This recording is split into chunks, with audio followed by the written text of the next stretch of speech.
আমাদের ভারপ্রাপ্ত চেয়ারম্যান তারেক রহমান ঠিক তেমনি এখানে হিন্দু, মুসলমান, বৌদ্ধ, খ্রিস্টান তাদের কান মিলিয়ে আমরা হাসিনাকে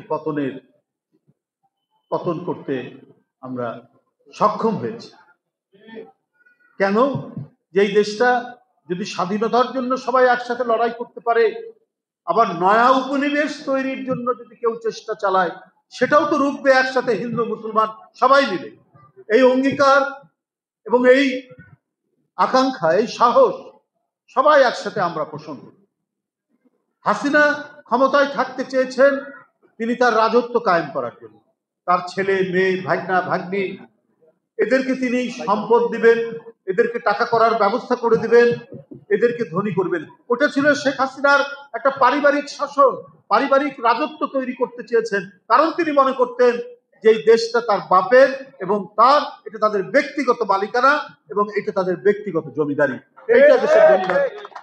এটা দেশের জনগণ কখনোই সহ্য করতে পারেনি। এবং কোন একটি দেশ চেয়েছে হাসিনাকে টিকিয়ে রেখে আজীবন তারা বাংলাদেশকে তাদের নিয়ন্ত্রণে রাখবে। যে দেশের হিন্দু মুসলমান একসাথে স্বাধীনতা আনতে পারে ৭১-এ, তারা আবার নতুন করে কারো উপনিবেশে পরিণত হবে, এটা কি কেউ বিশ্বাস করতে পারে? দেশের জনগণ যে ধর্মেরই হোক। আর যারা মনে করছেন অন্য দেশে, তারা আমি মনে করি যে বোকার স্বর্গে বাস করছে। এটা সম্ভব নয়। কিন্তু আপনাদের সবাইকে বলে রাখি, এই প্রচেষ্টা তারা এখনো করার চেষ্টা করছে। আজকে সীমান্তে, আজকে পাহাড়ে অশান্তি কেন?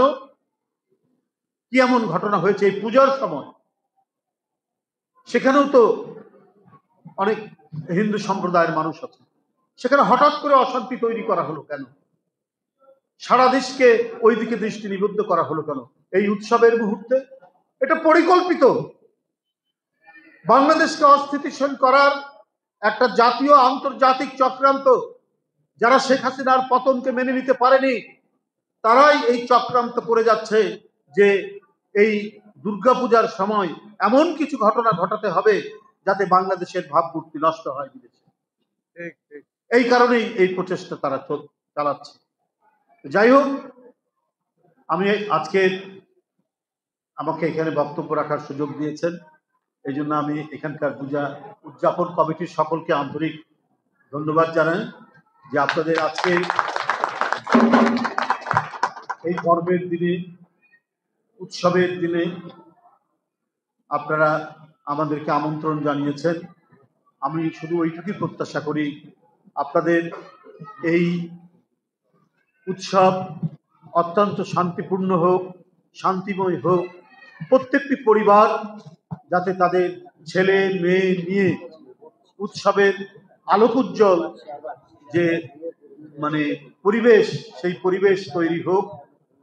প্রত্যেকের জীবন সুখী হোক, শান্তিময় হোক, এই কামনা করে আমি আমার বক্তব্য শেষ করছি।